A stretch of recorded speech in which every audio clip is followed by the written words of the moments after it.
இந்த ஃப்ளிக்ஸ் ஜெட்ஸ் தமிழ் சேனலுக்கு வந்ததுக்கு நன்றி. இந்திய மற்றும் உலக மொழிகளில் உள்ள படம் மற்றும் சீரியல்ஸை அலசி ஆராய்ஞ்சி அக்குவேர் ஆணிவேர் ஆக்கி பார்க்கலாமா வேணாமான்னு நீங்க முடிவு பண்றதுக்கு ஒரு ரேட்டிங் கொடுக்கறது தான் என்னுடைய வேலை. வாங்க இன்னைய வீடியோக்குள்ள போகலாம். இன்னைக்கு நாம பார்க்க போறது விஜய் சேதுபதி நடிச்சு வெளியாயிருக்கிற தலைவன் தலைவி படத்தோட விமர்சனம். இவரோட கூட இந்த படத்துல நித்யா மேனன், யோகி பாபு, தீபா சங்கர், செம்பன் வினோத் ஜோஸ் இப்படி ஒரு பட்டாளமே நடிச்சிருக்கு. இசை சந்தோஷ் நாராயணன், இயக்கம் பாண்டிராஜ். தலைவன் தலைவி ஒரு ஃபேமிலி டிராமா.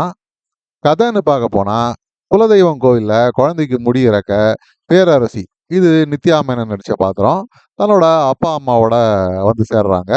இவங்களுக்கும் இவரோட கணவர் ஆகாச வீரன், இது விஜய் சேதுபதியோட பாத்திரம். ஏதோ ஒரு பிரச்சனையாகி ஒரு 3 மாசமா பிரிஞ்சிருக்காங்க. விஷயம் டைவர்ஸ் வரைக்கும் போயிடுச்சு. ஆனா இந்த காது குத்தல் மேட்டர் எப்படியோ கேள்விப்பட்டு விஜய் சேதுபதியும் தன் குடும்பத்தோட அதே இடத்துக்கு வந்து சேர்றாரு. கூடவே வேற பல சைடு கேரக்டர்ஸும் அந்த கோவிலுக்கு வராங்க. சின்ன சின்ன திருட்டுகள் செய்யற யோகி பாபு, பையனோட பிறந்த நாளுக்காக குடும்பத்தோடு வந்திருக்கிற காளி வெங்கட், காது குத்த வந்த சென்ராயன், இப்படி பலர். கொஞ்சம் கொஞ்சமா ஆகாச வீரன் பேரரசியோட பேக் ஸ்டோரி, இவங்க பொண்ணு பார்த்தது, அடிக்கடி நடந்த சண்டைகள், ரொமான்ஸு, சமாதானங்கள், கைகலப்பு, இப்படி எல்லாத்தையும் நமக்கு கொஞ்சம் கொஞ்சமா காட்டுறாங்க. இவங்க தகராறெல்லாம் தீர்த்து வைக்க இந்த லோக்கல் கவுன்சிலர்லேருந்து எம்எல்ஏ வரைக்கும் எல்லாருமே அந்த கோவிலுக்கு வராங்க. கடைசியில என்ன ஆச்சு, இதுதான் படத்தோட மொத்த கதையே. இந்த படத்தோட ப்ளஸ் பாயிண்ட்னு பார்த்தா இதுல வர பாத்திரங்கள், அவங்க பேசுற வசனங்கள், இந்த செட்டு காஸ்டியூம் எல்லாமே ரொம்ப யதார்த்தமாகவும் போலித்தனம் துளி கூட இல்லாம நேச்சுரலா எடுத்திருக்காங்க. காட்சிகள் பொழுதுபோக்கா இருக்கணுங்கிறதுக்காக கொஞ்சமா காமெடி கதை முழுக்க கலந்து கொடுத்துருக்காங்க. ஆகாச வீரன் பேரரசி 2 பேருமே எப்பயுமே அதிகமா பேசி ரகலை செஞ்சு சட்டம் போட்டு சண்டை செய்யற பாத்திரங்களா நமக்கு காட்டியிருக்காங்க. சமயத்துல இது கொஞ்சம் பொழுதுபோக்கா இருந்தது. ஆனா நேரம் போக போக தான் நமக்கு தெரியுது, படம் முழுக்க இவங்க 2 பேருமே உரத்த குரல்ல கத்தி சண்டை போட்டுட்டே இருக்க போறாங்கன்னு. போராத குறைக்கு சைடு கேரக்டர்ஸும் பேசி கத்தி விடாம ஏதோ கை தகராறு வாய் தகராறு இந்த மாதிரி செஞ்சுக்கிட்டே இருக்காங்க. இது ஒரு அளவுக்கு மேல நமக்கு கொஞ்சம் போர் அடிக்க ஆரம்பிக்குது. எஸ்பெஷலி செகண்ட் ஹாஃப்ல இது நல்லாவே டிராக் ஆகுது நமக்கு தெரியுது. கதைன்னு வலுவா எதுவுமே இல்லாததுதான் இதுக்கு முக்கிய காரணம். முடிவு இப்படிதான் இருக்க போகுது அப்படின்னு நமக்கு முன்கூட்டியே தெரியுங்கிறதுனால பெரிய எதிர்பார்ப்போ சஸ்பென்ஸோ இதுல இல்லவே இல்லை. தினசரி நடக்கிற விஷயங்களை ஓரளவுக்கு மேல விறுவிறுப்பாவோ சுவாரஸ்யமாவோ காட்டவே முடியாது. அதனால இதுவே ஒரு பெரிய நெகட்டிவ் ஆகி போயிடுது இந்த படத்துல. விஜய் சேதுபதி பாத்திரத்தை புரிஞ்சு நல்லாவே நடிச்சிருக்காரு.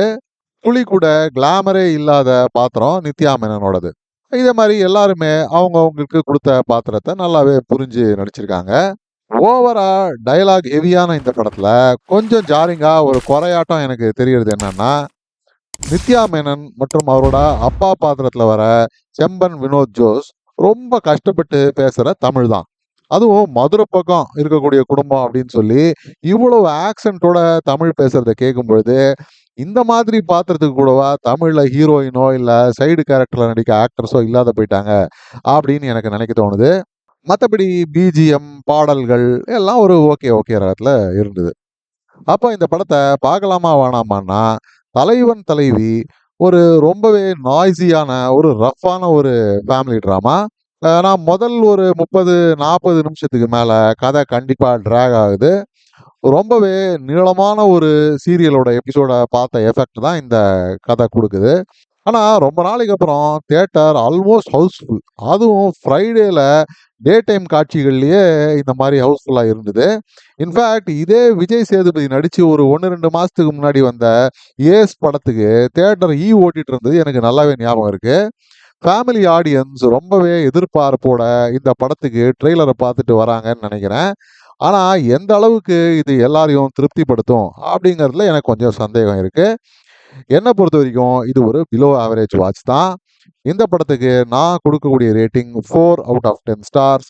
மீண்டும் ஒரு முறை இன்னொரு விமர்சனத்தோட உங்களை சந்திக்கும் வரை நன்றி, வணக்கம். இந்த வீடியோ பிடிச்சிருந்ததுன்னா லைக் பண்ணுங்க, ஷேர் பண்ணுங்க, சப்ஸ்கிரைப் பண்ணுங்க. உலகத்தரமான படம் மற்றும் சீரியல்களை நீங்க பார்க்கணுங்கிறதுக்காக பல சினிமா சீரியல்களை பார்த்து அதுலேருந்து சரியானதை மட்டும் அடையாளம் காட்டுறது தான் இந்த சேனலோட குறிக்கோள். நன்றி.